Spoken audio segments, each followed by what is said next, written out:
திருச்சிற்றம்பலம். ஹர பார்வதி பதே, ஹர மகாதேவா. தென்னாடுடைய சிவனே போற்றி, எண்ணற்றவர்க்கும் இறைவா போற்றி. திருச்சிற்றம்பலம். பொய்யான திருமேனி உமிழ்தனம் மிகமேவும் கழியார வரும் யானை கடல் நாழ மறவாமல் அழியாழு மலர் தோவும் அடியார்கள் உழமாற வழியாகும் வலிதாய வினை கூட நினையவே. திருச்சிற்றம்பலம். தில்லை குத்தபெருமான் திருவடிகளை சிறமேற்கொண்டு குருமகா சன்னிதானங்கள் பொற்பாதம் பணிந்து அடியவர் மக்கள் பொற்பாதம் பணிந்து இன்றைய அடிப்படை சைவ சித்தாந்தம் என்ற ஒரு தலைப்பு கொண்டு இந்த அப்பர் அருள் நெறி மன்றம் மிக அருமையாக நடத்தி கொண்டிருக்கிறது. இதற்கு இந்த அப்பர் அருள் நெறி மன்றத்தை செவனே ஏராளமான ஞான பொழிவுகளை கொடுக்க செய்து உயிர்கள் மேம்பட்டு வரும் வண்ணமாக இதில் ஞானம் என்பதே மேலான ஒரு நிலை. அந்த நிலையை அடைவதற்கு வழிகாட்டியாக உறுதுணையாக இருக்கக்கூடிய அம்மா சாந்தா அம்மா அவர்களும் ஐயா கோமல் சேகர் ஐயா அவர்களும் மற்றும் அதற்கு உறுதுணையாக இருக்கக்கூடிய அனைத்து நல்ல உள்ளங்களுக்கும் இதை கேட்டு மகிழ்ந்து கொண்டிருக்க அடியவர் பெருமக்களின் பொற்பாதம் பணிந்து ஒருவர்களுக்கும் திருவர்களுக்கும் நன்றி கூறி இன்றைய நல்ல நாள் நமக்கு இந்த அடிப்படை சைவ சித்தாந்தத்தை ஓரளவுக்கு தெரிஞ்சு கொள்வதற்கு நமக்கு சுவாமியுடைய திருவருளும் குருவருளும் கூட்டி வைப்பதாக. சென்ற வாரம் இது துவக்கப்பட்டது. சைவம், சமயம், சித்தாந்தம் என்பது குறித்தெல்லாம் நாம் பார்த்தோம். இந்த சொல்லின் பொருளெல்லாம் உணர்ந்தோம். சிவ சம்பந்தமுடைய சைவம், இந்த சைவ சமயம் என்றெல்லாம் சொல்லப்படுகிறது. சமயம் என்ற சொல்லுக்கு மற்ற ஒன்றை போல நாம் கொள்வது இல்லை. சில குறிப்பிட்ட கொள்கை, அந்த மதம் என்றாலே ஒரு குறிப்பிட்ட கொள்கை ஒரு காலத்தில் ஒருவரால் தோற்றுவிக்கப்பட்டது. ஆனால் நாம் அப்படி சொல்வது இல்லை. சமயம் என்பது பக்குவப்படுத்துதல், உயிர்களாகிய நம்மையெல்லாம் ஒரு பக்குவப்படுத்தி இறைவனோடு சேர்த்து பேரானந்தத்திலே திளைக்க வைத்தல். அதைத்தான் இந்த நூல்கள், இந்த அருளாளர்கள் அவர்களால் அருளப்பட்ட இந்த நூல்கள் நம்மை செலுத்தி கொண்டிருக்கிறது.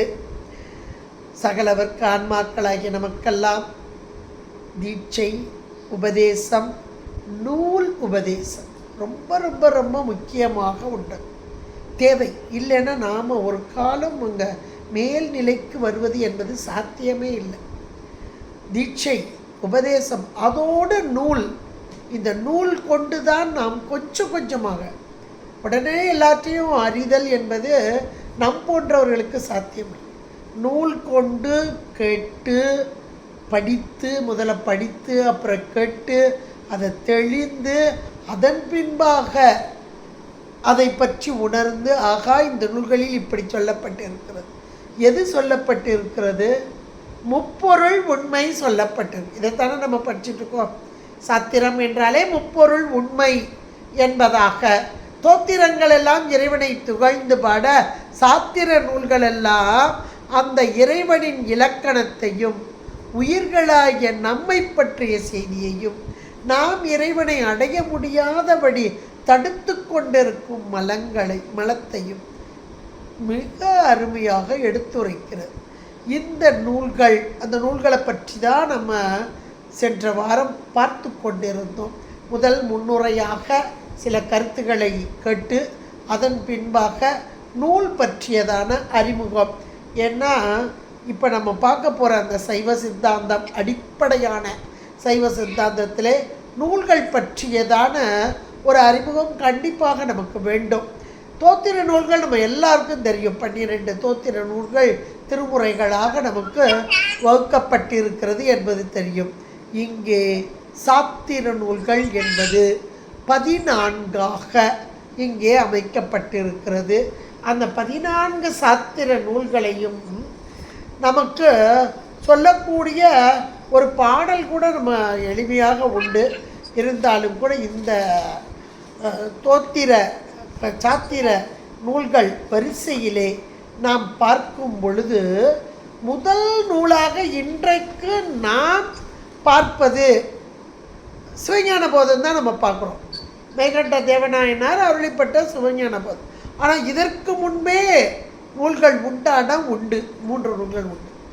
இந்த 14 மெய்கண்ட சாத்திரங்களையும் குறித்து ஒரு வெண்பா, அது உந்தி களிறு உயர்போதம் சித்தியார் பின் திருப்பா உண்மை பிரகாசம் வந்த அருள் பண்பு வினா போற்றி கொடி பாசமில்லா நெஞ்சுவிடு உண்மை நெறி சங்கற்பம் உற்று என்பதாக அமைந்துள்ளது.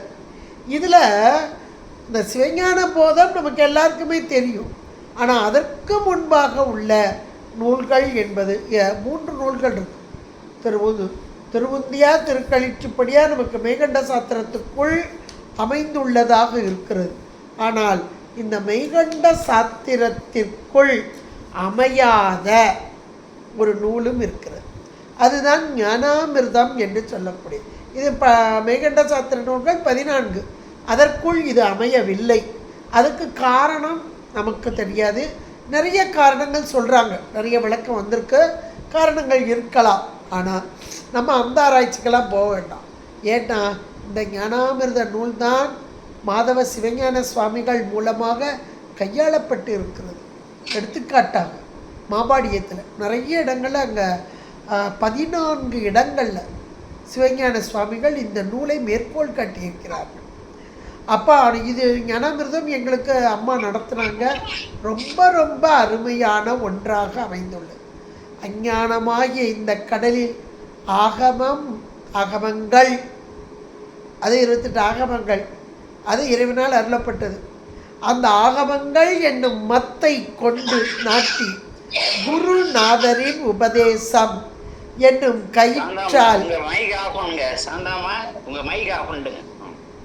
கயிற்றால் புத்தி என்னும் கை கொண்டு கடையும் போது ஞானமாகிய அமிர்தம் தான் ஞானாமிர்தம். அந்த நூலுடைய பேர் ஞானாமிர்தம். ஞானமாகிய அமிர்தம் அது வெளிப்படுகிறது. இதைத்தான் அந்த நூலுக்கு பேரை ஞானாமிர்தம் என்று வைத்தார்கள். ரொம்ப அருமையான ஒரு நூலாகவும் அது அமைந்துள்ளது. ஆனால் இது நமக்கு 14 சாத்திர நூல்களில் வரலை. அப்போ இதுக்கு அடுத்தாப்பில் வந்த திருவுந்தியார், அது கூட நம்ம பார்த்தோம், நம்ம மீண்டும் ஒரு தடவை பார்க்கலாம். திருவுந்தியார் அது கிபி 1147 திருவியலூர் உய்ய வந்த தேவநாயனார் இதான் ஆசிரியர். அவரால் அருளப்பெற்ற கலித்தாளிசை என்ற யாப்பு அமைப்பு, ஒரு அருமையான யாப்பு அமைப்பில் இது அமைந்துள்ளது. நம்மளுடைய திருவாசகத்திலையும் இந்த யாப்பு அமைப்பில் அமைந்துள்ள உந்தியார் என்பது நமக்கெல்லாம் தெரியும். ஞான வெற்றி, அதனுடைய கருத்துரை என்ன போட்டிருக்கும்னா ஞான வெற்றி என்று அமைந்திருக்கும். ரொம்ப அருமையான பாடல்களை கொண்டது. பாடும்போதே பார்த்திங்கன்னா அப்படி துள்ளி துள்ளி இந்த களி அப்படின்ற அந்த யாப்பில் வர்றதே, களி வெண்பாவாகட்டும் கலித்துறையில் வர்றதெல்லாம் எல்லாமே துள்ளி துள்ளி துள்ளல் ஓசை, அதனுடைய ஓசை அமைப்பு துள்ளல் ஓசை, அதனாலேயும் வரலாம். இது இந்த திருவுந்தியாரில் இதுக்கு அடுத்தாப்பில் வந்த திருவுந்தியார், அது கூட நம்ம பார்த்தோம், நம்ம மீண்டும் ஒரு தடவை பார்க்கலாம். திருவுந்தியார் அது கிபி 1147 திருவியலூர் உய்ய வந்த தேவநாயனார் இதான் ஆசிரியர்.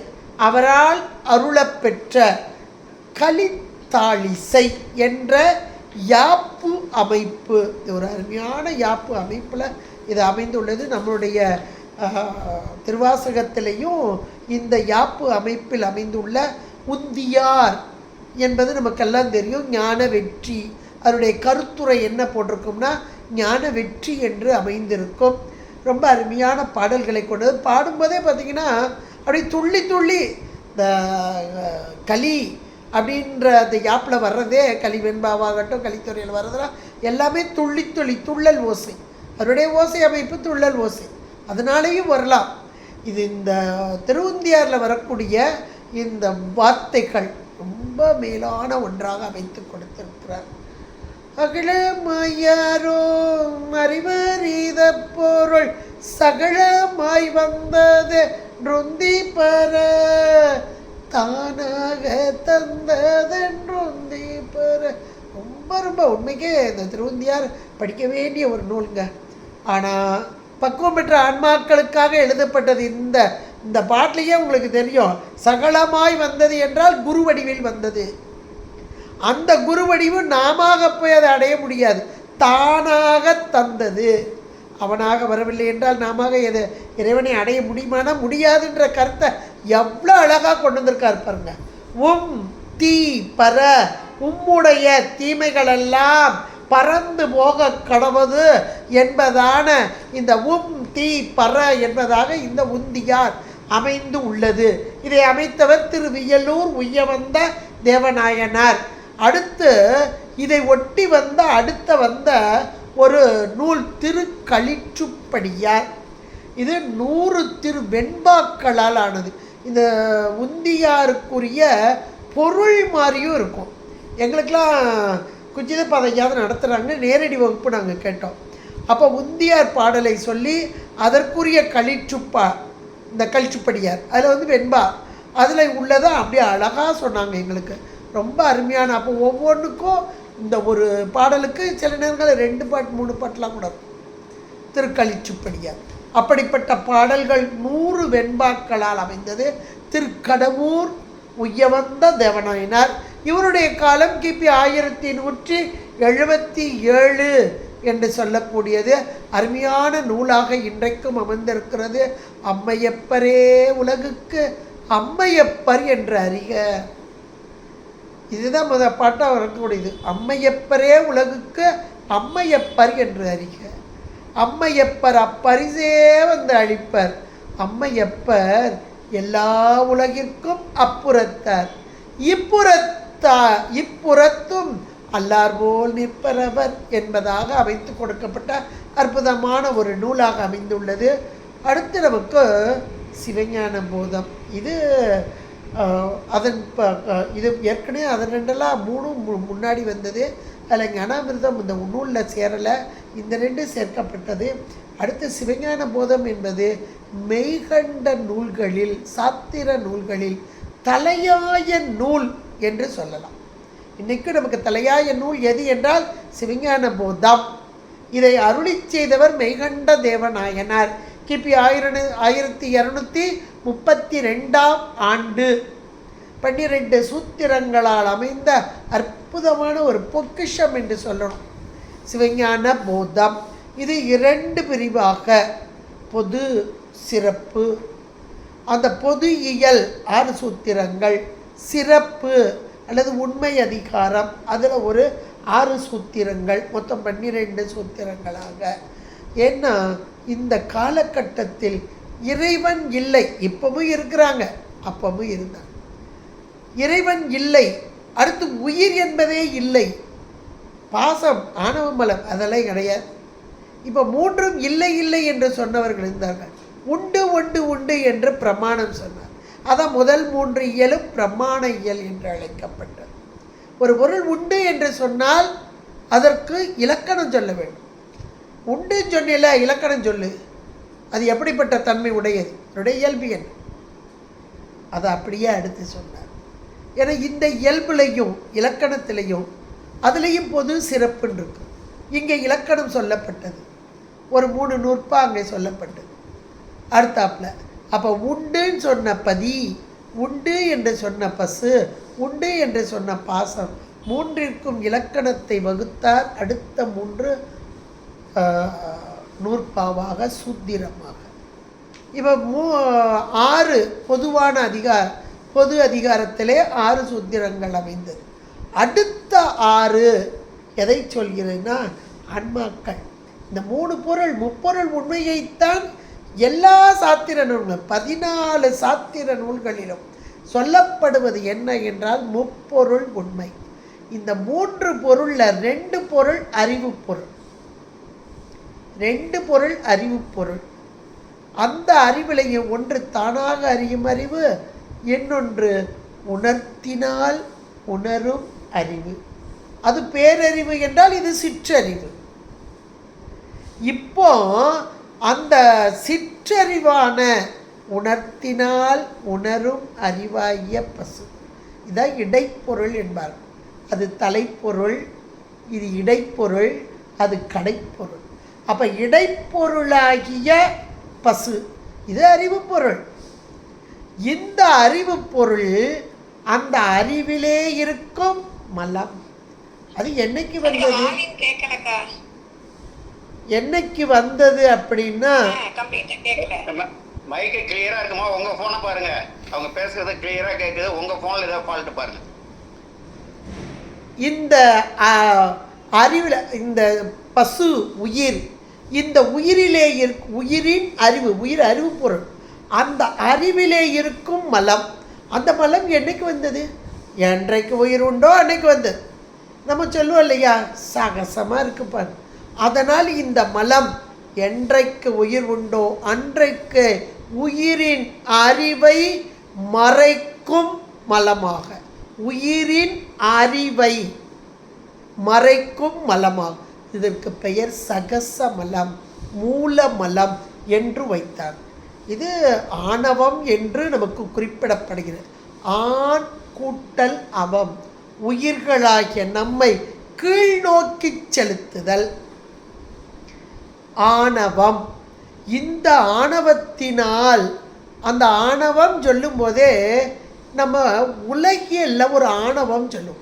என்ன ஆணவமாக அலைகிறான் பார், மண்டையை தூக்கிட்டு அலைகிறான், இன்னைக்கு வந்த வாழ்வு இவனுக்கெல்லாம் அப்படின்னு சாதாரணமாக உலகியல் சொல்லும். நிறைய டேர்ம் வேர்ட்ஸ் நமக்கு சைவ சித்தாந்தத்தில் உலகியலில் உள்ள ஒரு வார்த்தையும், இந்த சைவ சித்தாந்தத்தில் அதே வார்த்தை இங்கே இருக்குது. ஆணவம் என்பது உலகியலில் இருக்குது, சைவ சித்தாந்தத்தில் இருக்குது. ஆனால் உலகியலில் பொருள் வேறு, சைவ சித்தாந்தம் சொல்லும் பொருள் வேறு. அப்போ ஆணவம் என்ற சொல் இங்கே சைவ சித்தாந்தத்தில் எதனை குறிக்கிறது என்றால், இங்கே கீழ் நோக்கி செலுத்துதல். இங்கே செருக்கு, ஆணவம் என்றால் செருக்கு. அந்த செருக்கு மிகுந்து அந்த ஆன்மா, அந்த உடம்போடு கூடிய ஆன்மா தாம் செய்வது என்னதென்று தெரியாமல் இருக்குது. ஆனால் சைவ சித்தாந்தன் படி ஆணவத்தோடு கூடிய ஆன்மா முழுக்க மறைக்கப்பட்டு, முதல்ல முழு மறைப்பு தான். ஆனால் இன்றைக்கு மாயா கண்மங்கள் கூட்டிய நிலையிலே, சகல நிலையிலே இப்போது அது இரண்டு வகையாக, முதல்ல முழு மறைப்பில் ஒன்றும் தெரியாமல் வச்சிருச்சு. அந்த சகல நிலையிலே மாயை கண்மத்துக்கு ஈடாக உடல் சேர்க்கப்பட்ட போது இது ஐயமாக திரிவாக இரண்டு வகை. அப்போ ஆணவம் என்பது உலகியலில் வார்த்தை வேறு, இங்கே சைவ சித்தாந்தத்தில் சொல்லப்படக்கூடிய பொருள் வேறுபாடு. இந்த ஆணவத்தை இருக்கும் வரையில் உயிர் எந்த ஒன்றையும் முழுமையாக அனுபவிக்க முடியாது. இன்னும் சொல்லப்போனால் இறை அருளை அனுபவிக்க முடியாது. இறை அருளை நாம் அனுபவிக்க வேண்டுமென்றால் அறியாமை என்ற ஆணவ மலம் தேய்ந்து அடக்கப்பட வேண்டும். இதைத்தான் நமக்கு சைவம் ரொம்ப தெளிவாக சொல்லுது. 14 சாஸ்திர நூலோ இந்த முப்பொருள் உண்மையைத்தான் சொல்கிறது. அப்போ இந்த உயிர்கள் ஆணவ மலம் அப்படியே அடக்கப்பட்டு முழுதாக நீங்குது, போயிருது, இந்த வார்த்தையெல்லாம் கிடையாது. அடக்கப்படுதல் என்பதெல்லாம் நம்ம பார்ப்போம் பின்னாடி வர வர. இதைத்தான் நம்ம விரிவாக பார்க்க போகிறோம் அடிப்படை சித்தாந்தத்தில், வேறு ஒன்றும் இல்லை. அப்போ இந்த அடக்கப்படுதல், காரியப்பட்டு வராமல் இருத்தல் அப்படின்னா என்னெல்லாம் பார்ப்போம். அந்த நிலைதான் உயிருக்கு பக்குவ நிலை. அந்த பக்குவம் அடைந்த ஆன்மாக்கள் தான் இறைவனை அனுபவிக்க ஆரம்பிச்சு. இறைவன் தருவது என்னது? பேரானந்தம். அந்த பேரின்பத்தில் திளைத்து நிற்கும். இதை நோக்கி செலுத்தணும் இந்த ஆன்மாவை. ஏன்னா தானாக உணராது. அப்போ செலுத்துவதற்குரிய சாதனம். ஏன்னா முதல்ல இப்போ பொது அதிகாரம், அந்த பொது அதிகாரத்தில் 3 சூத்திரங்கள், அந்த 3 சூத்திரங்களும் பிரமாணம் சொல்லி அடுத்தாப்பில் இலக்கணம் சொல்லிட்டு அடுத்து வரக்கூடியது உண்மை அதிகாரம்.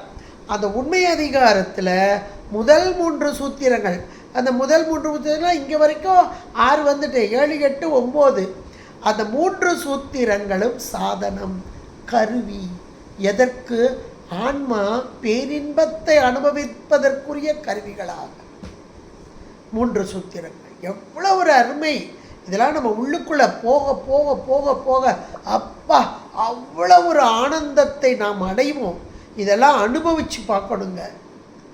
அடுத்து இந்த சாதனத்தின் மூலமாக, கருவியின் மூலமாக இந்த ஆன்ம பக்குவ நிலையும் இறைநிலையை அடைதலும் அந்த இறைவனோடு ஒன்றித்தல் அப்படி வர வர வர வர அதனுடைய பயன். அடுத்து பயன் சொல்லணும் இல்லையா?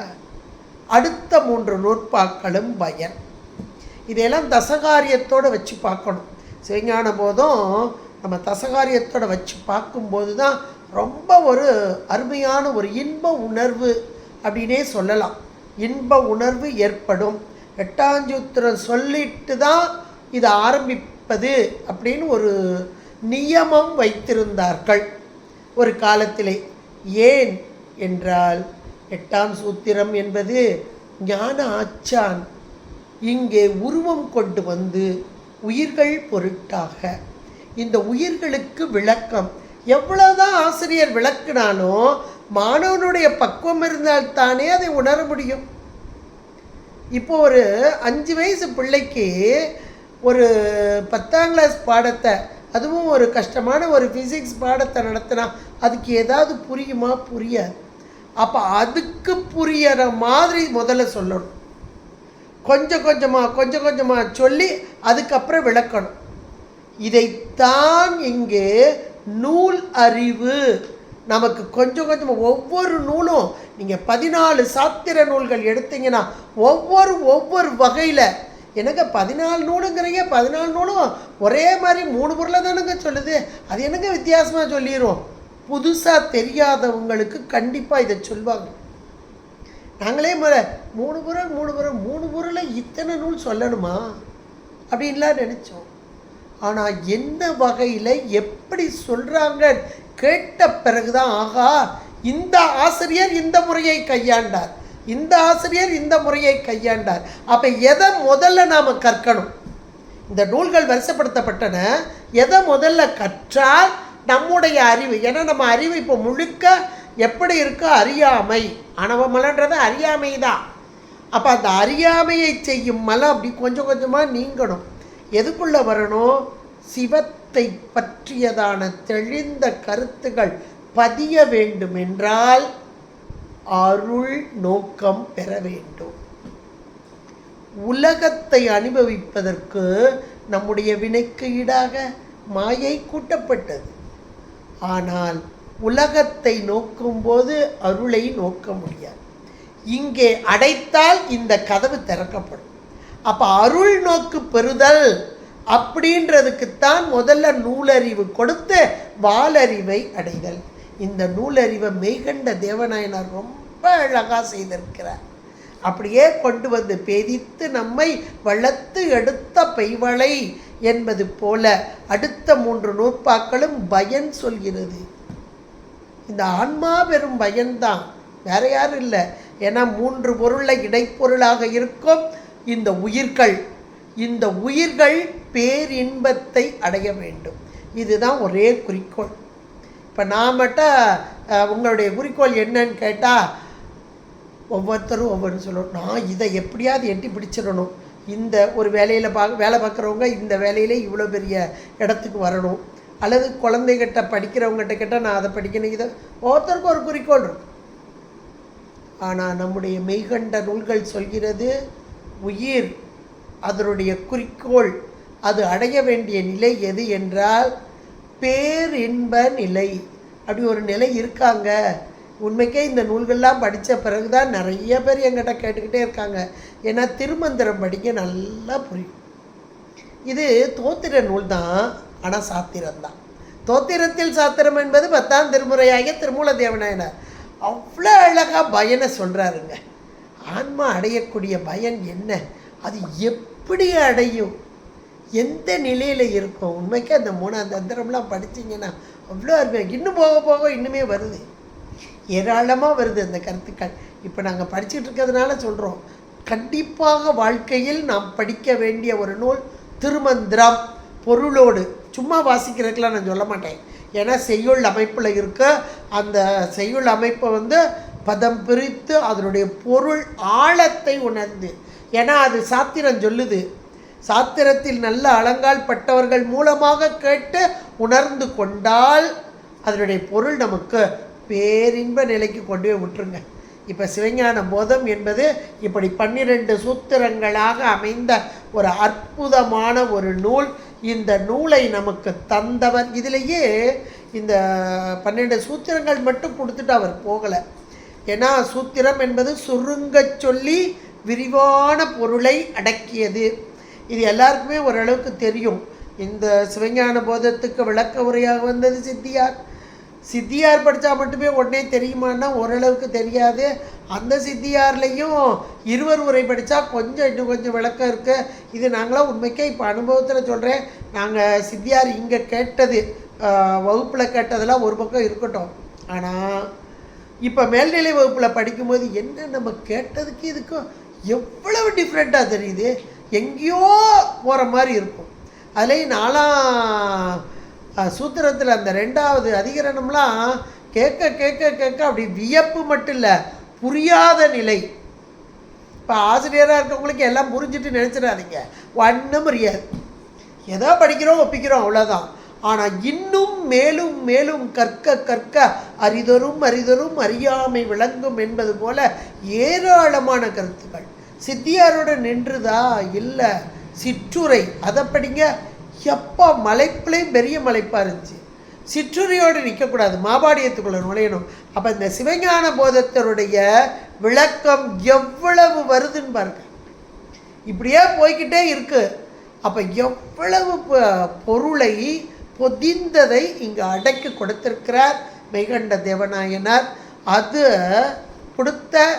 கொடுக்கும்போதே சூத்திரம் அடியிலே கொடுத்து கருத்துரை 12 சூத்திரங்களை படிக்கிறவங்க தயவுசெய்து ஒரு சிறிய விண்ணப்பம். நீங்கள் ஏற்கனவே உங்கள் ஆசிரியர் மூலமாக கேட்டிருப்பீங்க, இருந்தாலும் அடியேன்னு ஒரு ஆசிரியராக இருக்கிறதுனால சொல்கிறேன். கருத்துரை எங்களுக்கு ஞானப்பூங்கோதயமாக நடத்தும் போது இதுக்கு தான் ரொம்ப முக்கியத்துவம் கொடுத்தாங்க. ஏன்னா நம்ம ஒரு சூத்திரத்தை நம்ம தெரிஞ்சுக்கிறோன்னா முதல்ல அந்த கருத்துரை ஆழமாக படித்து வெறுமனே படிக்கக்கூடாது, சிந்திச்சு பார்க்கணும். ஒவ்வொரு சூத்திரத்துக்கும் இந்த கருத்துரையை மனப்பாடமாக பண்ணி வச்சுக்கோ. 12 சூத்திரத்தையும் இப்படி கண் நிமைக்கும் போது நீங்கள் சூத்திரத்தை சொல்லலைன்னா பரவாயில்ல, கருத்துரையை சொல்லுங்க. அப்போவே ஓரளவுக்கு நீங்கள் தெளிவான நிலையில் இருக்கீங்க அப்படின்னு சொல்லலாம். அடுத்தாப்புல இந்த மெய்கண்ட தேவநாயனாரே இந்த கருத்துரையையும் கொடுத்து அடுத்தாப்புல மேற்கோள், இந்த சூத்திரத்தை ஒரு சின்ன அளவில் தான் இருக்குது சுருங்கியவில், அதை அதிகரணமாக பிரித்தார். ஒவ்வொரு அதிகரணத்துக்கும் மேற்கோள் ஏது, எடுத்துக்காட்டு தான் வெண்பாவில் இருக்கும். மேற்கோள் ஏது, எடுத்துக்காட்டு வெண்பா அமைக்கப்பட்டதா. ஏன்னா இது அவரே செஞ்சார்னா அப்போ இதனுடைய பொருள் ஆழம் எப்படிப்பட்டது என்பதை நாம் உணர்ந்து கொள்ளலாம் என்பதுக்கு தான் பார்ப்போம் ஒவ்வொன்றிலையும். ஆனால் இது நம்ம நூலுக்குள்ளே போகலை, எந்த நூலுக்குள்ளேயும் டைரெக்டாக போகலை. ஆனால் ஒவ்வொன்றையும் பற்றி சொல்லும்போது அந்தந்த நூலில் சொல்லப்பட்ட கருத்துக்கள் உங்களுக்கு கண்டிப்பாக கிடைக்கும். ஏன்னா இந்த நூலை விட்டு நம்ம எங்கேயும் போகிறதில்ல, இந்த நூல்கள் காட்டும் வழிதான் நாம் இந்த சைவ சித்தாந்தத்தை உணர்வதற்கு சுவாமியுடைய திருவுருள் நமக்கு கூட்டி வைக்கப்படும். அடுத்தாப்புல இந்த சிவஞான போதத்தை தந்த மெய்கண்ட தேவனை ரொம்ப டீப்பாக இல்லைனாலும் ஓரளவுக்கு நீங்கள் தெரிஞ்சுக்க வேணும் கண்டிப்பாக. ஏன்னா ஒரு நூல் படிக்கிறோம் அப்படின்னா கையில் எடுத்தோடனே முதல்ல ஆசிரியர் யார். சாதாரண நீங்கள் நூலை கையில் எடுத்துட்டிங்கனாலே இதை செஞ்ச ஆசிரியர் யார், அவருடைய வரலாறு என்ன, அதை படிங்க. உங்களுக்கு ஏற்கனவே கொடுத்துருக்காங்க, சமய வரலாறுலாம் கொடுத்துருக்காங்க. அதில் அழகாக அதனுடைய வரலாறுலாம் போட்டிருக்கு. கண்டிப்பாக அதை தெரிய வேண்டும். எந்த சூழலில் இந்த நூல் இங்கே தோன்றியது அதுவும் கண்டிப்பாக தெரியணும். ஏன்னா சிவஞான போதம் நமக்கு மெய்கண்ட தேவநாயனார் அருளினார் என்றால் 1232 இவருடைய காலத்தில் இங்கே அருளப்பட்டது அப்படின்றது. அதுக்கு முன்பாகவே நமக்கு திருமுறைகள் எல்லாம் வந்து விட்டது. நல்ல ஒரு சைவம் தழைச்சிருந்தது. ஒரு காலத்தில் நம்முடைய நாடு இருண்டு போய் இருந்தது. இருண்ட காலம் என்றே அதற்கு பெயர் வைத்தார்கள். எந்த ஒரு மதமும், அதாவது நம்முடைய சைவம் மட்டும் இல்லை, வைணவம் எதுவுமே வெளிவராத ஒரு காலமாக இருந்தது. பிற மதத்தவர்களெல்லாம் வந்து அவரவர் கொள்கைகளை, ஆனால் அந்த கொள்கைகளெல்லாம் நம்மகிட்ட வந்து ரொம்ப அதிகமாக சேர முடியலை. ஏன்னா நம்முடைய நாட்டில் பழங்காலத்திலிருந்து வந்த இல்லறம், இந்த நூல்கள் காட்டும் வழிதான் நாம் இந்த சைவ சித்தாந்தத்தை உணர்வதற்கு சுவாமியுடைய திருவுருள் நமக்கு கூட்டி வைக்கப்படும். அடுத்தாப்புல இந்த சிவஞான போதத்தை தந்த மெய்கண்ட தேவனை ரொம்ப டீப்பாக இல்லைனாலும் ஓரளவுக்கு நீங்கள் தெரிஞ்சுக்க வேணும் கண்டிப்பாக. ஏன்னா ஒரு நூல் படிக்கிறோம் அப்படின்னா கையில் எடுத்தோடனே முதல்ல ஆசிரியர் யார். சாதாரண நீங்கள் நூலை கையில் எடுத்துட்டிங்கனாலே இதை செஞ்ச ஆசிரியர் யார், அவருடைய வரலாறு என்ன, அதை படிங்க. உங்களுக்கு ஏற்கனவே கொடுத்துருக்காங்க, சமய வரலாறுலாம் கொடுத்துருக்காங்க. அதில் அழகாக அதனுடைய வரலாறுலாம் போட்டிருக்கு. கண்டிப்பாக அதை தெரிய வேண்டும். எந்த சூழலில் இந்த நூல் இங்கே தோன்றியது அதுவும் கண்டிப்பாக தெரியணும். ஏன்னா சிவஞான போதம் நமக்கு மெய்கண்ட தேவநாயனார் அருளினார் என்றால் 1232 இவருடைய காலத்தில் இங்கே அருளப்பட்டது அப்படின்றது. அதுக்கு முன்பாகவே நமக்கு திருமுறைகள் எல்லாம் வந்து விட்டது. நல்ல ஒரு சைவம் தழைச்சிருந்தது. ஒரு காலத்தில் நம்முடைய நாடு இருண்டு போய் இருந்தது. இருண்ட காலம் என்றே அதற்கு பெயர் வைத்தார்கள். எந்த ஒரு மதமும், அதாவது நம்முடைய சைவம் மட்டும் இல்லை, வைணவம் எதுவுமே வெளிவராத ஒரு காலமாக இருந்தது.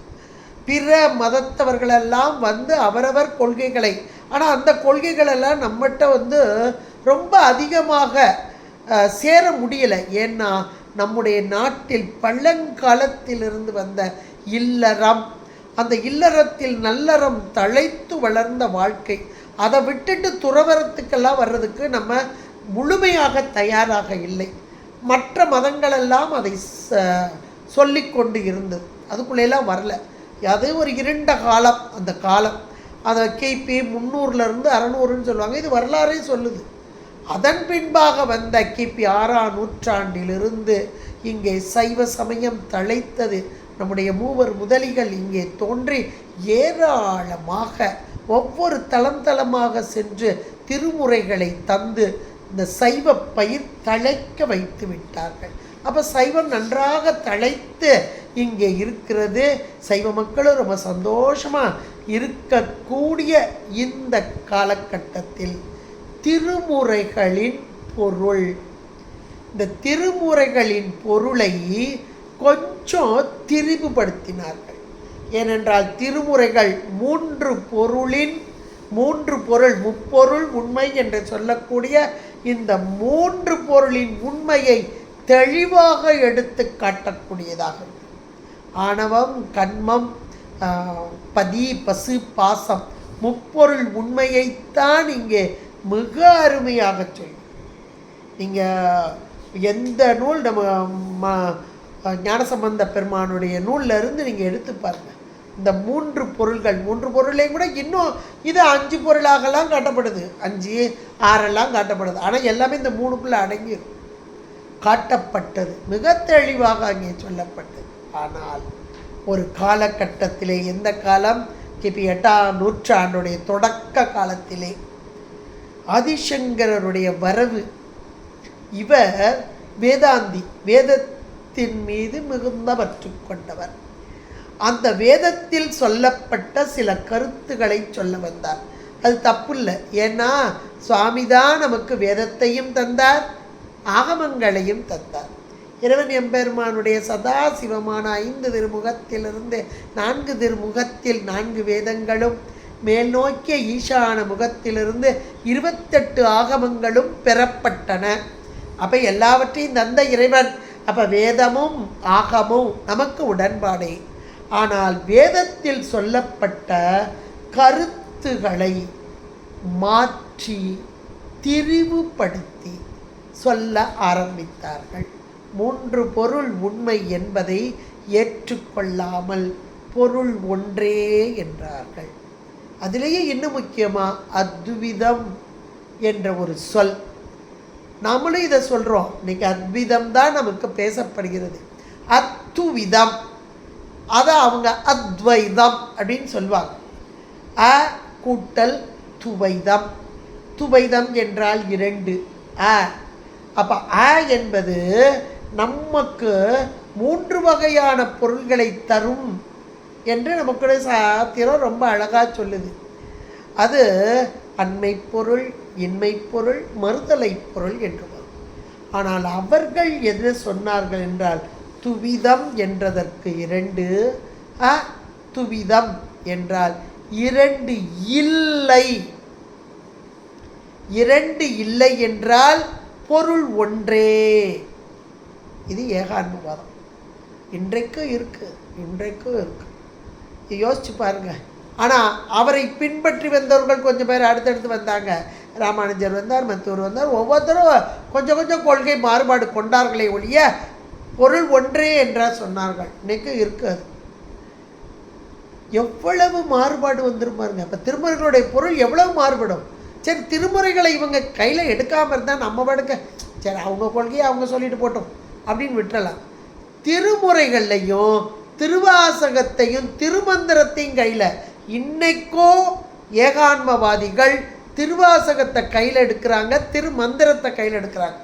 அடியே நிறைய இடங்களில் பார்த்துட்டேன். நான் நாகர்கோவில் பக்கம் மாத்தாண்ட பக்கம் போகிறதுனால நிறையா இதை பற்றியதான கேள்விகளும் ஏராளம் அடியேன்ட்ட கேட்பாங்க.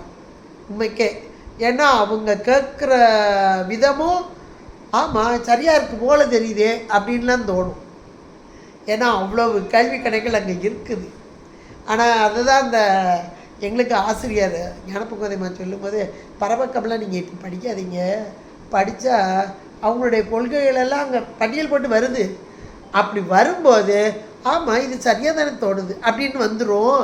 நல்லா தெளிவாக சித்தாந்தம் படித்தவங்க பரபக்கத்துக்கு போங்கப்பாங்க. அதே போல் இன்றைக்கும் அந்த அத்வைதம் 2 இல்லை. 2 இல்லை என்றால் பொருள் ஒன்று. அப்போ ஒரு பொருள் இந்த உலகம் என்பது பிரம்மத்தின் கூறு என்பார். அப்போ யோசிச்சு பாருங்க, எவ்வளவு மாறுபாடான பொருள். சொல்லில் குற்றம் இருந்தால் பரவாயில்லை, பொருளில் குற்றம் வரக்கூடாது அப்படின்ற மாதிரி பொருள் குற்றம். அப்போ இந்த பொருள் குற்றத்தை நீக்கும் வண்ணமாக இறைவன் ஒவ்வொரு காலகட்டத்திலும் நமக்கு அருளாளர்களை கீழே இறக்கிறார். இதுதானே அவதாரம் நம்ம சொல்கிறோம், கீழே இறங்கி வருதல். அப்படி வந்தவர் தான் மெய்கண்ட தேவநாயனார். இந்த மெய்கண்ட தேவநாயனுடைய அவதாரத்தை கேட்டீங்கனாலே இன்னுமே ஆச்சரியம். எதையெல்லாம் நம்ம இன்னைக்கு யாரோ சொல்லிக்கிட்டு இருக்காங்க. ஆனால் நம்முடைய நாட்டில் நடந்த அதிசயங்கள் ஆச்சரியங்களை சொல்கிறதுக்கு ஆட்களும் குறைவு, ரொம்ப குறைவு. எடுத்து நம்ம நூல்களை சொல்லப்பட்டிருக்கு, ஆனால் கூட எடுத்து சொல்கிறதுக்கு ஆட்கள் குறைவு. அப்படி இந்த இது முறை, அந்த முறைமை எப்படி ஒரு தவறான பொருள் இதை நீக்க வேண்டும் என்பதற்காக இங்கே கொடுக்க வந்த மெய்கண்ட தேவநாயனாருடைய திரு அவதாரம். அதில் அச்சுதக்கலப்பாளர் என்பவர், இந்த அச்சுதக்கலப்பாளர் என்பவர் வெகு நாட்கள் குழந்தை பேறு இல்லாமல் இருந்தபோது அவருடைய ஆசிரியர், குரு, ஆசிரியர்னு சொல்லக்கூடாது, குரு. அந்த காலத்தில் இந்த காலத்துலேயும் நமக்கு குரு இருக்காங்க, அது மாதிரி அந்த காலத்துலேயும். அப்படி அந்த குருவிடம் சென்று இங்கே கேட்குறார். அதாவது இப்போவும் நமக்கு எதாவது கஷ்டம் வந்துட்டு அப்படின்னா நம்ம என்ன செய்வோம், ஒரு நமக்கு சாதகமான ஒரு ஜாதகம்னு ஒன்று வச்சுருக்கோம் இல்லையா, அதை கையில் எடுத்துட்டு போய் ஜாதகம் பார்க்குறவங்ககிட்ட கொண்டே கொடுப்போம். கொடுத்தா அவங்க பார்ப்பாங்க, சொல்லுவாங்க, இருக்குது இல்லை ஏதோ ஒன்று சொல்லுவாங்கன்னு வைங்களேன். அதே போல் இங்கே இவர் அவருடைய அச்சுத கலப்பாளர், அவருடைய குரு சகல ஆகம பண்டிதர், எல்லா நூல்களையும் கற்று தெளிந்தவராம். இவர் வரும்போதே அவருடைய நூல்களில் போட்டிருந்தது 400 வண்டி பின்னாடி வருமா. ஒரு வண்டிக்கு ஒரு 800 நூல்களுக்கு மேலே ஒரு வண்டியில் இருக்குமா. ஒரு தலைப்பாரமாக கொண்டு வர்றாங்கன்னு வைங்களேன், தலைப்பாரமாக கொண்டு வர்றவங்க ஒரு வண்டியில் வச்சா எப்படி இருக்கும், அது மாதிரி ஒரு வண்டியில் 800 நூல் இருக்குமா. அப்போ 400 வண்டி வந்துச்சுன்னா எத்தனை நூல் இருக்கும் பாரு. அவ்வளவு அவர் படித்து அவ்வளவு தெளிவாக இருக்கிற அந்த நூல்கள். யாராவது ஏதாவது ஐயா இதில் எனக்கு சந்தேகம் இருக்குது அப்படின்னு கேட்டால், அத்தனாவது வண்டியில் இத்தனாவது இடத்துல இருக்கக்கூடிய அந்த நூலை எடுத்துகிட்டு வாம்பார். சொன்ன மாத்திரத்தில் எடுத்துகிட்டு வந்தால் அந்த நூலை இவர் கையில் வாங்க மாட்டாராம். அந்த நூலில் இத்தனாம் பக்கத்தை எடு சொல்வாராம். அந்த பக்கத்தை எடுத்தால் அதில் அவங்களுடைய சந்தேகம், ஐயம், அதுக்குரிய தெளிவு அதில் இருக்கும். அப்போ என்ன ஒரு ஞானம் பாருங்களேன். சகல ஆகம பண்டிதராக இவர் இருந்தார். அப்படிப்பட்டவர்கிட்ட தான் போய் கேட்ட மாத்திரத்தில் அவர் ஜாதகத்தை பார்க்குறார். ஐயா, உங்களுக்கு இந்த பிறவியில் குழந்தை பேறு என்பது கிடையாது. சொன்ன மாத்திரத்தில் ரொம்ப வருத்தத்தோடு நிற்கிறார், கையை கட்டி நிற்கிறார் பணிந்து. இவருடைய தோற்றத்தையும் நிலையையும் கண்டு ஏதேனும் செய்ய வேண்டும் இவருக்கு என்று எண்ணிதான் இந்த திருமுறையில் நூல் சாத்தி பார்க்கிறார்.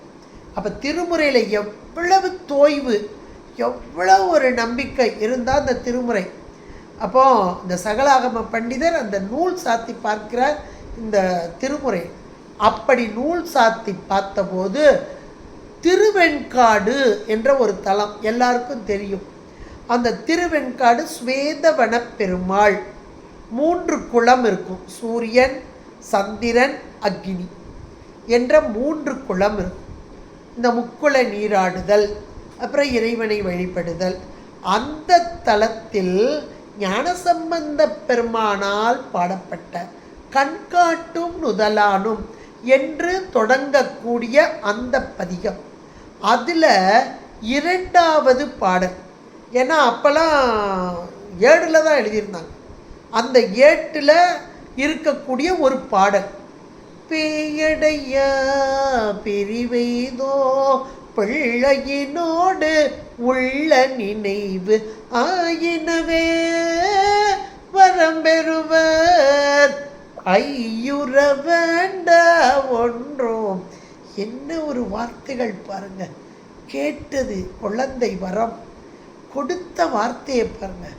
ஐயுற வேண்டாம், பிள்ளையினோடு உள்ள நினைவு ஆயினவே வரம் பெறுவர். ஞானசம்பந்த பெருமானுடைய வார்த்தைகள் எப்படிப்பட்ட ஒரு சத்தியமான வார்த்தைகள் என்பதை நாம் இந்த மூலம் உணரணுங்க. இந்த பாடல் அப்படியே அந்த வார்த்தைகள் வருது. பார்த்த மாத்திரத்திலே இவர் சொல்லிட்டார் சகல ஆகம பண்டிதர், உமக்கு குழந்தை உண்டு. முதல்ல ஜாதகத்தை பாட்டு இல்லைன்னார், இந்த பிறவியில் உமக்கு குழந்தை இல்லைன்னார். இப்போ ஞானசம்பந்த பெருமான் வாக்கு ஐயுற வேண்டாம், சந்தேகமா வேண்டாம், உண்டு உண்டுன்றார். எவ்வளவு ஒன்று பாருங்க. நம்ம எதையோ நினச்சி எங்கெங்கேயோ போய் எதையோ செஞ்சுக்கிட்டு இருக்கோம். அந்த தீர்வு இந்த தீர்வு வந்துடாதா அப்படின்னு எங்கேயோ போய்கிட்டு இருக்கோம். நம்ம திருமுறைகள் தராத தீர்வை யாராலும் தர முடியாதுங்க. இதை முதல்ல எழுதி வச்சுக்கோ, எல்லார்ட்டையும் சொல்லுங்க. திருமுறை தராததை வேறு யாராலும் தர முடியாது. அந்த திருமுறையோடு உறவாடணும். இது இந்த அப்பர் அருள்நெறிமன்ற ஒரு அருமையான ஏற்பாடு. பொருள் உணர்ந்து, ஏன்னா இந்த பொருளை உணர்ந்துட்டாலே போதும், நமக்கு மனதிற்குள் ஒரு ஆனந்தம் நிகழக்கூடியதாக இருக்கும். இந்த கேட்ட மாத்திரத்திலே அதற்குரிய வழிமுறையும் அவர் சொல்லிட்டார். அடுத்தது வேயனத்தோள் உமைபங்கன் வெண்காட்டு முக்குள நீர் தோய் வினையார் அவர் தம்மை தோயாவாம் தீவினை. அப்போ 3 குலத்தில், ஏன்னா இவங்க அச்சுதர் கலப்பாளர் என்பவர், அவர் அந்தன குலத்தை சேர்ந்தவர். அதனால் முறையாக அங்கே வழிபாடு, 3 குளத்திலும் நீராடி இறைவனை நோக்கி வேண்டிய போது. அதுக்கு கூட ஒரு இதில் சொல்லுவாங்க, ஒரு நாள் சாமியே கனவுல வந்து கேட்டாராம், சொன்னாராம். அச்சுத கலப்பாளருடைய கனவுல சொன்னாராம், எப்பா இப்படி வந்து வழிபாடு செய்கிறையே, இந்த பிறவியில் உனக்கு குழந்தை பாக்கியம் என்பது கிடையாது என்ற போது அச்சுத கலப்பாளர் சுவாமிகிட்ட சொன்னாராம், பரவாயில்ல சாமி, நீங்கள் தரலைன்னா ஞான சம்பந்த பெருமான் எங்களுக்கு தந்தார் அப்படின்னு. எவ்வளோ ஒரு உரைப்பு பாருங்க. இதை சொல்லுவாங்க இறைவன். அப்போ இறைவன் ஏதாவது மறுத்து சொல்ல முடியுமா? ஞானசம்பந்த பெருமான் வாக்குக்கு இறைவன் ஏதாவது சொல்ல முடியுமா? அவர் கொடுத்துட்டார். அதனால் இவர்கள் அங்கே குழந்தை பாக்கியம் பெற்றார்கள். அந்த குழந்தைக்கு சுவேதவன பெருமான் என்று பெயரிட்டு வளர்த்த போது இந்த குழந்தை வளர்ந்தது திருவெண்ணைநல்லூர் என்ற தலத்திலே அவருடைய மாமன் வீட்டில் வளர்ந்தது என்று சொல்வார்கள். அப்படி இருந்தபோது 2 வயது பருவம் நிரம்பிய போது வெளியிலே இந்த சிறுதேர் உருட்டிமாங்க, சின்ன கைவண்டி, அதை வைத்து விளையாடிய போது வான்வழியாக வந்த பரஞ்சோதியார் அகச்சந்தான குறவர்களில் 4ஆவதாக இருந்த பரஞ்சோதியார் இப்படி வருகிறார். இந்த குழந்தையின் பக்குவம் அவங்களுக்கு தெரியும். ஒளிவிடும் ஆன்மா ஒரு அறிவு பொருள். அது அறிவு என்பது ஒளி, அறியாமை என்பது இருள், அறிவு என்பது ஒளி. அப்போ எவ்வளவு பக்குவம் அடைந்த ஆன்மாக்கள் அவர்களுடைய புருவ மத்தி ஒளியாக காட்சிப்படும். இதை கண்டார் பரஞ்சோதியார். அப்படியே இறங்கினார். இந்த குழந்தைக்கு தீட்சை உபதேசம் கொடுத்தார். தீட்சா நாமமாக அவருடைய குருநாதர் சத்திய ஞான தரிசினிகள். சத்தியம் என்றால் மெய், தரிசனம் என்றால் காணுதல். மெய் கண்டான் என்ற தீட்சா நாமத்தையும் கொடுத்து உபதேசமாக சிவஞான போதம் உபதேசமாக செய்து இந்த குழந்தைக்கு கொடுத்தது பரஞ்சோதியார். அப்போ 2 வயது குழந்தை பக்குவம், அதான் உடம்புடைய வயது வேற, அந்த உயிருடைய பக்குவம் வேற. 2 வயது குழந்தை திருவெண்ணைநல்லூரில் உள்ள அங்கே அருள்துறை, அது கோவில் பெயர். இந்த திருவெண்ணைநல்லூர் என்பது ஊரின் பெயர், அருள்துறை என்பது கோயில் பெயர். அந்த கோயிலிலே இருந்து இந்த குழந்தை உபதேசம் செய்து கொண்டிருக்கிறது. சிவஞான போதம் கேட்டதைத்தானே சொல்லி கொண்டிருக்கிறது. அப்போது அங்கு வாழ்ந்த, ஏன்னா அவங்க அப்பாவுக்கு குரு சகலாகம பண்டிதர் அங்கே தான் இருக்கிறார். அங்கே உபதேசம் அவர் ஏற்கனவே அந்த மாணவர்களுக்கு சொல்லி கொண்டுதான். இப்போ புதிதாக ஒரு குழந்தை சொல்லுது, ரொம்ப நல்லா சொல்லுது, எல்லாருமே அங்கே இருக்கிறாங்க. இப்போ எதை சொல்கிறது என்று கேட்கத்தான் வர்றார். இவர் வந்தபோது இவருடைய கையிலே இருந்தது 4ஆம் நூற்பா 2ஆம் அதிகரணம் ஆணவ மலத்தின் இயல்பு. இப்போ இவர் கேட்க 2 வயது குழந்தை. அப்போ இதுக்கு ஆணவ மலம் பற்றி தெரியுமோ என்று அது ஒரு கேள்வியை சொல்றார். ஆணவ மலம் வருமோ சொல் என்கிறார். இவர் வாயால் சொல்லலை 2 வயது குழந்தை. ஏன்னா அவர் எல்லாம் தெரிந்தவர், ஏராளமான நூல் அறிவு பெற்றவர். ஆனாலும் ஒரு சிறிய மறைப்பு, அந்த மறைப்பை நீக்குவது யார்? குரு. அந்த குருவாக, அது கூட 75 வயதை கடந்தவர் அவர், அந்த சகலாகம பண்டிதர். இது 2 வயது குழந்தை. அந்த பக்குவம் பாருங்க. உடனே ஆணவம் வருமோ சொல் என்ற மாத்திரத்தில் தன்னுடைய சுட்டு விரலால் அவரையே சுட்டி காண்பித்தது குழந்தை. நம்மளா இருந்தால் எவ்வளோ கோவம். நான் பார்க்க பிறந்த குழந்தை, நீ என்னைய போய் ஆணவம் சொல்கிறியா அப்படின்னு கோபப்படுவோம். ஆனால் அவர் எல்லாம் அறிந்தவர். பக்குவ நிலையில் உள்ள தாமரை தான் ஆதவனின் கதிர்கள் பட்ட மாத்திரத்தில் மலர்ந்து தேனை பிழிற்றக்கூடியதாக இருக்கும். அதை போல பக்குவம் பெற்ற ஆன்மா சொன்ன மாத்திரத்தில் உணர்ந்து கொண்டது, அப்படியே காலில் விழுந்தது. 2 வயது குழந்தையின் காலில் விழுந்தது. இது சிவம், கண்டக்கரையும் கண்ணுதலும் மறைத்து நின்ற சிவம் இது என்று உணர்ந்து அப்படியே அடியேனை ஏற்றுக்கொள்ள வேண்டும் என்ற மாத்திரத்திலே இங்கே இவருக்கு தீட்சை உபதேசம். தீட்சா நாமமாக அருள் நந்தி சிவம். இவருடைய தீட்சா நாமம் அருள் நந்தி சிவம் என்ற பெயர் கொடுக்கப்பட்டது. உபதேசமும் இங்கே கொடுக்கப்பட்டது. அப்போ மெய்கண்ட தேவநாயனார் சிவஞான போதம் என்ற நூலை அருளி செய்து, அந்த நூலை அருளி செய்ததோடு இந்த மாணாக்கர்கள், இவருக்குரிய மாணாக்கர்கள், அதில் தலை மாணாக்கராக இருந்தவர்தான் அருள் நந்தி சிவம். அப்புறம் ஒரு சாலை மாணாக்கர்கள் என்று சொல்லக்கூடிய, நம்ம இப்போ ஒன்றா ஒரு கிளாஸில் படிக்கிறோம், அது போல இருந்தவர்களில் ஒருவர். அவர் யாருன்னா மனவாசகம் கடந்தார். இப்போ அருள்நந்தி சிவன் தான் அதில் தலை மாணாக்கர். இப்போ இவர் கேட்டது எது? சிவஞான போதம். அப்போ இவர் இங்கே நூல் செய்கிறார். என்ன நூல் செய்கிறார் என்றால், முதல்ல இப்போ சிவஞான போதம் பார்த்துட்டோம், மெய்கண்ட தேவநாயனார் அருளப்பட்டதுன்னு பார்த்துட்டோம். இப்போ இந்த சிவஞான போதத்தை கேட்டு தெளிவு பெற்ற தலை மாணாக்கராகிய அருள் நந்தி சிவம், அவரால் அருள பெற்றது சிவஞான சித்தியார். மேலான ஒரு நூல். சிவனுக்கு மிஞ்சிய தெய்வமும் இல்லை, சித்திக்கு மிஞ்சிய சாத்திரமும் இல்லை என்று சொல்வார். அவ்வளோ ஒரு உயர்ந்த ஒரு நூலாக, அதுலேயும் கூட சித்தியார் பரபக்கம் சுபக்கம் விருத்தப்பாக்களால், அதில் 301 விருத்தப்பாக்கள் அங்கே பரபக்கத்தில் அமைஞ்சுள்ளது. இது ஒரு மேலான பரபக்கம் என்பது புறச்சமயத்தவர்கள். நம்முடைய சமயத்திலேயே புறப்புறம், புறம், அகப்புறம், அகம் என்பதாக 4 பிரிவுகளாக, ஒவ்வொன்றிலையும் 6 இருக்குது. அதெல்லாம் நம்ம பின்னாடி பார்ப்போம். இப்போ அந்த பரபக்கத்தில் 301 விருத்தப்பாக்கள், இது எல்லாமே அந்த புறச்சமயத்தினுடைய அவர்களுடைய கருத்து, அவருடைய மறுப்பாகவும் அங்கே அமைந்து உள்ளது. இந்த சித்தியார் நூல் இவர் செய்தார். அதில் பரபக்கமாக சுபம். இப்போ அந்த பரபக்கத்தில் 301 விருத்தப்பாக்கள், இது எல்லாமே அந்த புறச்சமயத்தினுடைய அவர்களுடைய கருத்து, அவருடைய மறுப்பாகவும் அங்கே அமைந்து உள்ளது.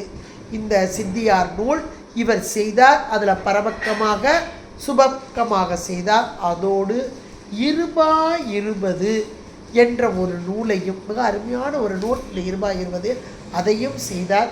இந்த சிவஞான சித்தியாருக்கு நிறைய பேர் உரை எழுதியிருக்காங்க. அதில் 60 உரை என்பது ரொம்ப மேலான ஒன்று. மறைஞான தேசிகர், சிவாக்கிர யோகிகள், நிரம்பிய அழகிய தேசிகர், ஞான பிரகாசர், சிவஞான சுவாமிகள், மேலகரம் சுப்பிரமணிய தேசிகர், அவருடைய பதவரை. இப்போ 20 உரைன்னு இந்த சிவஞான சுவாமிகளுடைய உரையும் இந்த மேலகரம் சுப்பிரமணிய தேசிகருடைய பதவுரை, இந்த ரெண்டுமாக இது ரொம்ப ஒரு அருமையான ஒன்றாக இருக்குது. இங்கே இந்த சித்தியாருக்கு விளக்க உரையாக இங்கே அமைந்து உள்ளது. அப்படிப்பட்ட சித்தியார் நூலை தந்த அருள்நந்தி சிவாச்சாரியார். அந்த இதே போல இந்த அருள்நந்தி சிவாச்சாரியாரோடு ஒரு சாலை மாணாக்கராக இருந்தவர் திருவதிகை மணவாசகம் கடந்தார். இவர் அருளி செய்த ஒரு நூல், அடுத்த நூல். இப்போ அடுத்த நூல் என்ன வருது? உண்மை விளக்கம் என்று சொல்லக்கூடியது. மணவாசக திருவதிகை மணவாசகம் கடந்தார் என்பவரால் அருளப்பட்ட உண்மை விளக்கம். இந்த உண்மை விளக்கம் ஒரு அருமையான நூலுங்க. இன்றைக்கும் நமக்கு சாத்திரம் படிக்கக்கூடியவர்கள் முதல்ல படிக்கிற நூல் எதுன்னா உண்மை விளக்கம்தான். ஏன் அப்படின்னா, உள்ளுக்குள்ளே சாத்திரத்துக்குள்ளே நுழையும் போது நமக்கு சாத்திரம்னா என்ன, எப்படி இருக்குது அப்படின்னு கொஞ்சம் ஒரு மயக்கம், ஒரு யோசனை எல்லாம் வரும். அதுக்கு ஒரு தெளிவான ஒன்றை எப்படி அமைச்சு கொடுத்துருக்கான்னா, இந்த நூலோடைய அமைப்பு.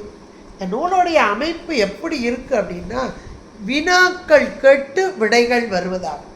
இப்போ வினா விடை அமைப்பு. இந்த வினா விடை அமைப்புன்றது எளிதாக புரியும்.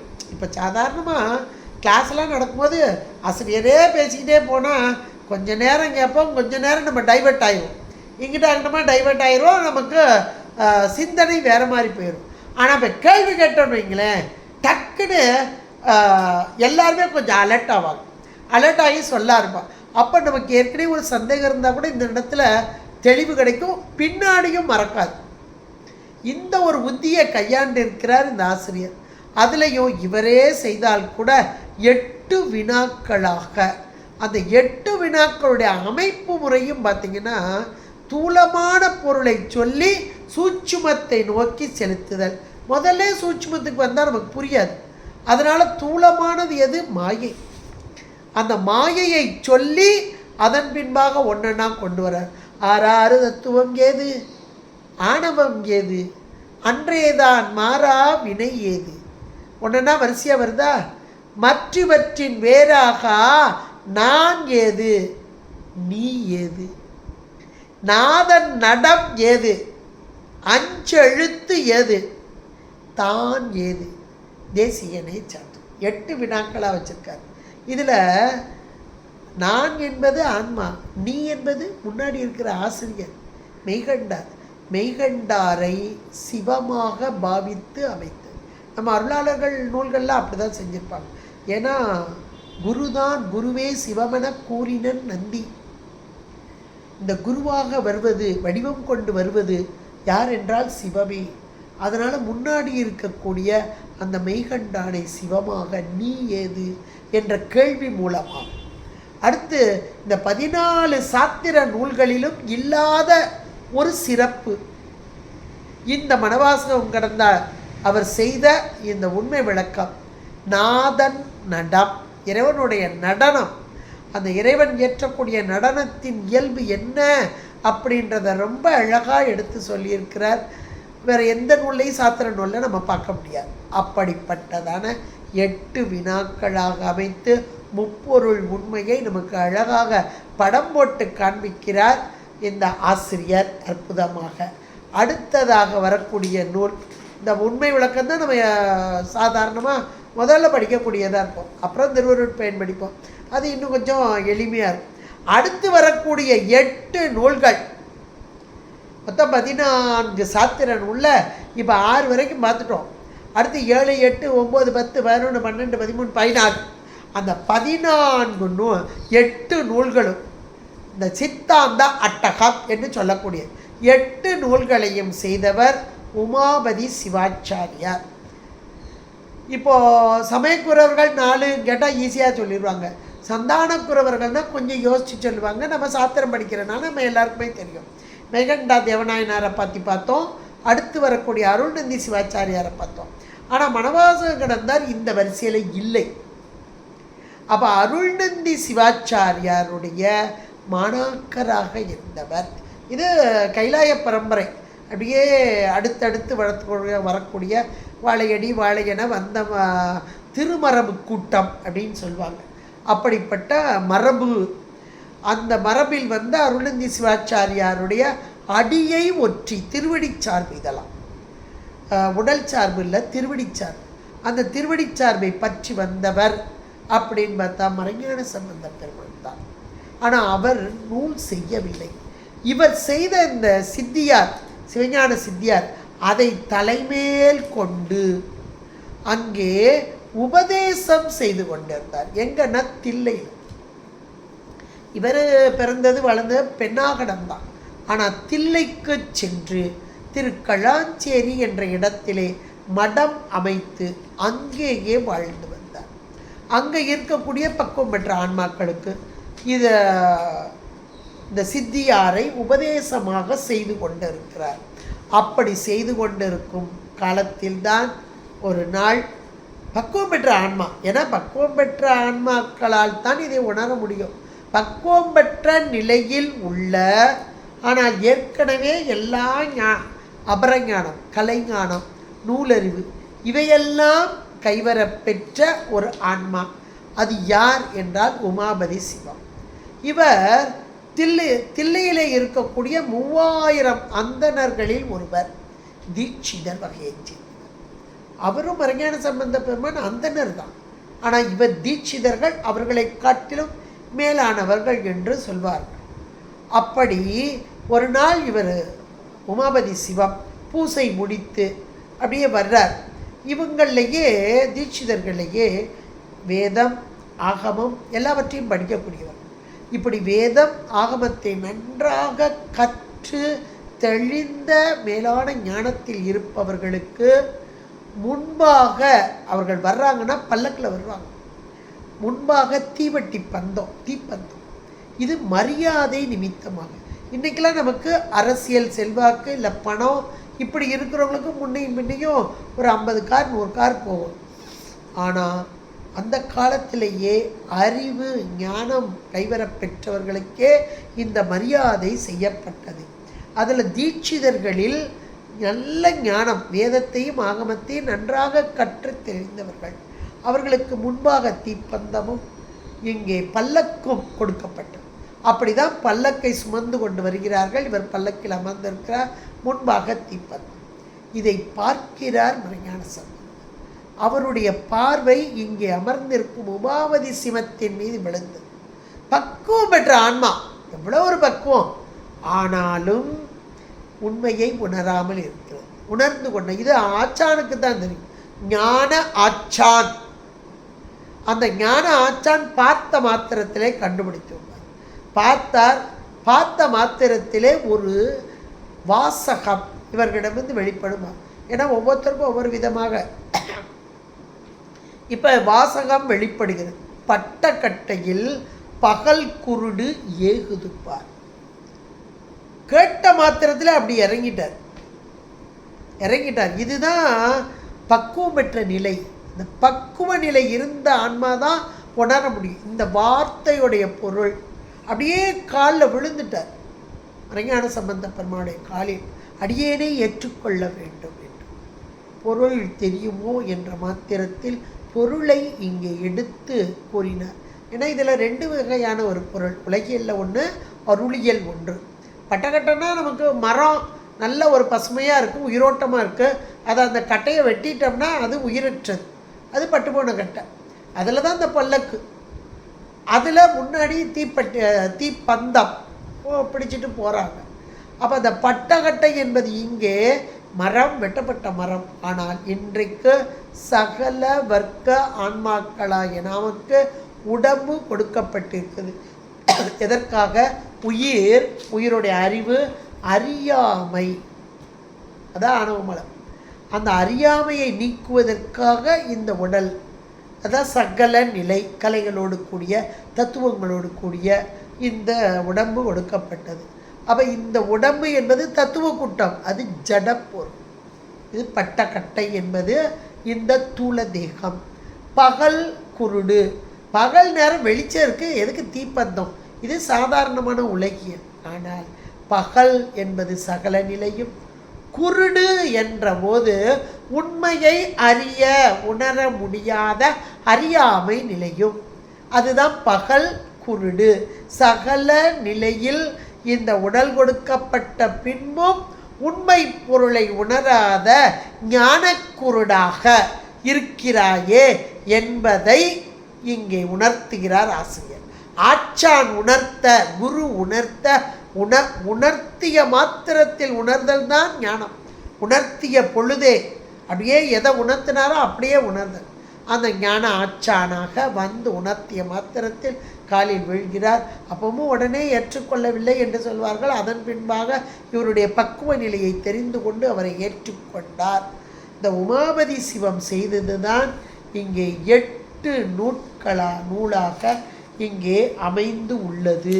அது மட்டும் இல்லை, இன்னும் நிறைய அற்புதங்களும் செஞ்சிருக்கிறார். இங்கே ஒவ்வொரு முறை உமாபதி சிவம் இவர் பின்னாடி வந்த மாத்திரத்தில் அங்கே இருக்கிற தீட்சிதர்கள் விடுவாங்களா? விட மாட்டாங்க. ஒவ்வொரு முறை இவர் அப்படியே அந்த முறைக்கே விடலை. அவங்களுடைய முறைமை, ஒவ்வொருத்தருக்கும் ஒரு நாள் அந்த உடையார் அவர் சொல்லக்கூடிய அந்த இறைவனுக்கு பூசை முறைன்னு சொல்லுவாங்க. அந்த பூசை முறை அதையே நிகழ்த்த விடலை. அப்போ இறைவனே ஒரு நாள் பெட்டகத்தை திறந்தப்ப இல்லை, உடனே அசரீரி வாக்கு, யாம் உமாபதி சிவத்தின் பெட்டகத்தில் இருக்கிறோம் என்று கேள்விப்பட்ட திரும்ப எல்லாரும் ஓடி வர்றாங்க. வந்து அவருடைய கால்களில் விழுந்தபோது தாங்கள் வர வேண்டும் என்று கேட்டுக்கொண்டார்கள். கேட்டுக்கொண்டு அதன் பின்பாக வந்து இவர் பூஜை முறையை செய்தார். அதுக்கு பிறகு திரும்ப ஏற்றுக்கொள்ளவில்லை. ஒரு நாள் அங்கே கொடியேற மறுத்தது, திருவாதிரை விழா கொடியேற மறுத்தது.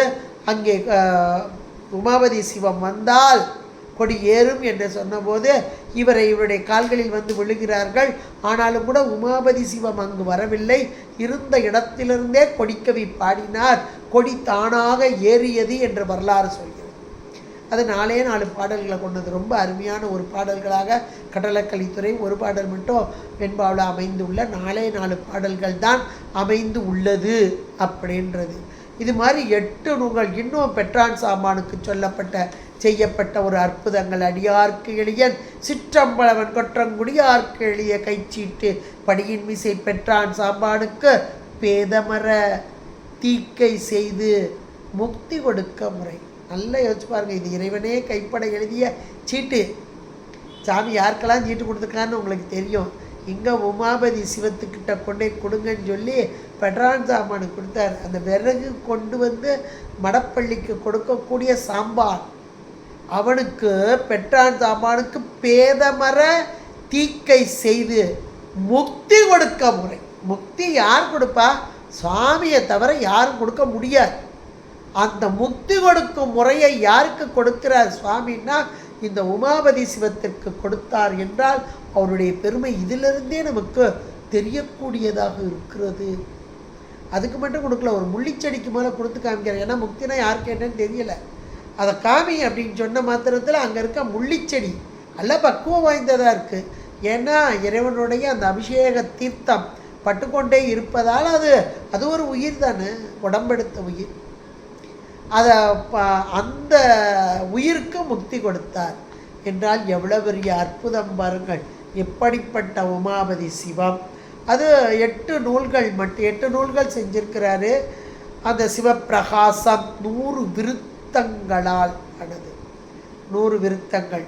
அடுத்து திருவருட்பயன். இந்த திருவருட்பயன்லாம் ரொம்ப ஒரு மேலான ஒரு நூல். குறள் பாக்கள், குறள் வெண்பா. அது நமக்கு ஏற்கனவே திருக்குறள் இங்கே இருக்குது. அந்த திருக்குறளில் 1330 குறள் 3 இதாக அமைந்துள்ளது. இதில் அறம்பொருள் இன்பம் சொல்லப்பட்டு வீடு பேறு சொல்லப்படவில்லை. அந்த வீடு பேறு வெறும் வண்ணமாக இங்கே வீட்டு பகுதியாக அமைத்து 100 குறள் வெண்பாக்கள் 10 அதிகாரமாக ஒரு அதிகாரத்திற்கு 10 குறள் இங்கே வைத்து கொடுத்த அற்புதமான ஒன்று. இன்றைக்கும் எளிய முறையில் இந்த முப்பொருள் உண்மையை உணர்த்துவதுனா திருவருட்பயன் என்று சொல்லலாம். அப்படிப்பட்ட திருவருட்பயன். அடுத்து வினா வெண்பா 13 வெண்பாக்களால் ஆனது. மிக அருமையான ஒன்று. அடுத்து போற்றி பகருடைய 95 கன்னிகள். கடைசியில் ஒரு வெண்பாவையும் கொண்டது. இந்த போற்றுதல் அப்படின்னாலே இறைவனை போற்றுதல் என்பது தோத்திரத்தில் உண்டு. இது சாத்திரத்தில் வருது. அப்போ சாத்திரத்தில் தோத்திரம் என்பது இந்த போற்றி பகருடைய. ஞாபகம் வச்சுக்கோங்க. தோத்திரத்தில் சாத்திரம் 10ஆம் திருமுறை பார்த்தோம். இப்போ சாத்திரத்தில் ஒரு தோத்திரம் உண்டு, அது போற்றி பகருடைய. அடுத்து கொடிக்கவி ஒரு கட்டளக்கலித்துறை 3 வெண்பாக்கள். அப்போ அதை மாற்றி சொல்லிட்டேன். ஒரு கட்டளக்கலித்துறை 3 வெண்பாக்கள். மொத்தமே 4 பாட்டுகளை உடையது. அடுத்து நெஞ்சு விடு தூது.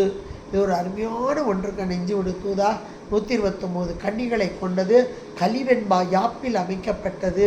தன்னுடைய ஆச்சான், அந்த ஆச்சானை அப்படியே சிவமாக பாவித்து தன்னை பெண்ணாக அவரை ஆணாக பாவித்து அப்படி தூது, தன்னுடைய நெஞ்சையே தூது விடுவது போல அந்த மாலையை வாங்கிட்டு வான்னு சொல்கிற மாதிரி ரொம்ப அருமையான ஒன்று.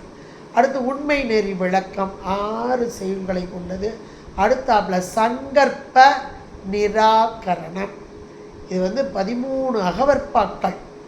சங்கற்ப நிராகரம் படிச்சிட்டாலே சைவ சித்தாந்தம் தெளிவர கற்றுவிடலாம் அப்படின்னு ஒரு இது சொல்லுவாங்க. இது அவ்வளோ ஒரு மேலான ஒரு நூலாக அமைந்துள்ளது. சைவ சித்தாந்தத்தை தெளிவர கற்க வேண்டுமென்றால் சங்கற்ப நிராகரணமும் பரபக்கமும் படிக்க வேண்டும் என்று சொல்வார்கள். அதில் சங்கற்ப நிராகரணம் இவர் செய்தது. இது சங்கற்பித்து நிராகரித்து என்பதாக அமைந்தது. இப்படி உமாபதி சிவாச்சாரியா செய்த 8 நூல்கள். அது போகவும் அவர் நூல்கள் ஏராளமாக செஞ்சிருக்கார். சிவ ஆகமங்களில் ஞானபாத பொருளை சிறப்பாக பேசும் பௌஷ்கர ஆகமம், அதுக்கு ஒரு பாஷ்யம்னா பேருரை, அதை செஞ்சிருக்கார். அதாவது சிவஞான சுவாமிகள் சிவஞான பாடியம் செய்கிறதுக்கு முன்பே இதை செய்து அதுதான் இவருக்கு ரொம்ப பேர் உதவியாக இருந்தது அப்படின்னு சொல்லுவாங்க. அப்புறம் தில்லை கூத்தபெருமான் அவரை குறித்து அவருடைய அழகை குறித்து நடராஜ்வனி அப்படின்ற மந்திரஸ்துவம் அப்படின்னு ஒரு நூல். அப்புறம் குஞ்சிதாங்கிரிஸ்துவம் ரெண்டுமே வடமொழியில் உள்ள நூலாக அமைந்துள்ளது. அப்புறம் தமிழ் மொழியிலையும் செஞ்சிருக்கார். தில்லையுடைய வரலாறு, கோயில் வரலாறு அப்படின்னு, கோயில் புராணம் என்றதற்கு பெயர். அப்புறம் தேவாரம் கொடுத்த மூவர் முதலிகள் அவர்கள் சென்று வழிபட்ட தலங்கள் இதையெல்லாம் அப்படி தொகுத்து திருப்பதிக்கோவை அப்புறம் அவங்களுடைய தேவார திருப்பதிகங்கள் மூவர் முதலி அதையெல்லாம் தொகுத்து திருப்பதிகக்கோவை. முதல்ல திருப்பதிக்கோவை, இப்போ திருப்பதிகக்கோவை. அப்புறம் மூவர் அந்த அதுக்கடுத்து தொண்டர் புராணம் அதை அருளி செய்த இந்த சேக்கலார் பெருமான் அவருடைய வரலாறு இவருக்கு ரொம்ப பிடிக்கும். திருத்தொண்டர் புராணம் அதில் சேக்கலார் பெருமானை ரொம்ப பிடிக்கும். அந்த சேக்கலார் பெருமானுடைய வரலாற்றை சொல்லும் வண்ணமாக சேக்கிழார் புராணம் அப்படின்னு ஒரு அருமையான நூல் செஞ்சிருக்கார். இப்படிப்பட்ட ஒரு அடுத்து இந்த இவர் செஞ்சதில் இன்னொன்று திருமுறை கண்ட புராணம் அப்படின்னு. இந்த 12 முறை திருமுறைகளில் 11 திருமுறைகளை நம்பியாண்டார் நம்பிகள் அவர்களால் தொகுக்கப்பட்டதுமாங்க. அவர் எப்படி தொகுத்தார், 12ஆம் திருமுறை எப்படி சேர்க்கப்பட்டது, இதையெல்லாம் ரொம்ப அழகாக இதில் திருமுறை கண்ட புராணத்தில் இவர் அமைச்சு கொடுத்துருக்கிறார். அப்படிப்பட்ட ஒன்று. இதுபோல் அடுத்தாப்பில் திருத்தொண்டர் புராணச்சாரம் இதையும் செஞ்சிருக்கார். இது பெரிய புராணத்தில் வரக்கூடிய 63 நாயன்மார்கள், 9 தொகையடிகார்கள், இவங்களுடைய வாழ்க்கை சிறப்பு அதில் ரொம்ப அழகாக எடுத்து அங்கே சொல்லப்படக்கூடியதாக. அப்புறம் இன்னொரு நூலுங்க, ரொம்ப அருமையான ஒரு நூல், தேவார அருள்முறை திரட்டு. இது இந்த திருவருட்பயனில் 10 தலைப்பில் சொன்னார் இல்லையா, அதை அப்படியே இங்கே கொண்டு வந்து சேர்த்து தேவாரங்களோடு சேர்த்து தேவார அருள்முறை திரட்டு அப்படின்னு கொண்டு வந்து கொடுத்துருக்காரு. ரொம்ப அருமையான ஒரு நூலாக அமைந்துள்ளது. அப்புறம் இன்னொரு நூல் ஞான ஆச்சார சாத்திர பஞ்சகம். நாம் அனுஷ்டிக்க வேண்டிய பூஜா விதி, தீட்சா விதி, தியான விதி இதையெல்லாம் ரொம்ப தெளிவாக சொல்லக்கூடியதாக. இப்படி உமாபதி சிவாச்சாரியார் சைவ உலகத்திற்கு தந்த அருள் கொடைகள் இவையெல்லாம் ஒரு அருமையான 8 நூல்கள் செய்ததோடு மேலும் புராணங்களையும் இந்த திருமுறைகள், அந்த மூவர் முதலிகள் சென்று வழிபட்ட தலங்கள், சேக்கிழார் பெருமானை பற்றிய புராணம் இதையெல்லாம் எடுத்து தந்து இந்த சைவத்திற்கு மிகப்பெரிய தொண்டாற்றியிருக்கிறார் என்றால் மிகையாகாது. இந்த 14 சாத்திர நூல்களையும் அதனுடைய நூல் ஆசிரியர் பற்றியும் ஓரளவுக்கு நாம் தெரிந்து கொண்டோம். இனி வரும் நாட்களிலே முப்பொருள் உண்மை என்பது குறித்ததாக முதலில் பதி உண்மை, அந்த பதி உண்மையின் கருத்துக்களை சில வகுப்புகளில் காண இருக்கிறோம். கண்டு கேட்டு சிந்தித்து தெளிவு பெற்று பயன் அடைய இறைவனுடைய திருவருளும் குருவருளும் குட்டி வைக்க வேண்டும். இதுகாரும் கேட்டு மகிழ்ந்த அனைவரின் பொற்பாதம் பணிந்து திருவருளுக்கும் குருவருளுக்கும் நன்றி கூறி அம்மா சாந்தா அம்மாவையும் கோமலையா அவர்களுடைய பாதத்தையும் வணங்கி உங்களிடமிருந்து விடைபெறுகிறேன். நன்றி, வணக்கம். திருச்சிற்றம்பலம். ஹர ஹர பார்வதி பதே ஹர ஹர மகாதேவா. தென்னாடுடைய சிவனே போற்றி, எந்நாட்டவர்க்கும் இறைவா போற்றி. திருச்சிற்றம்.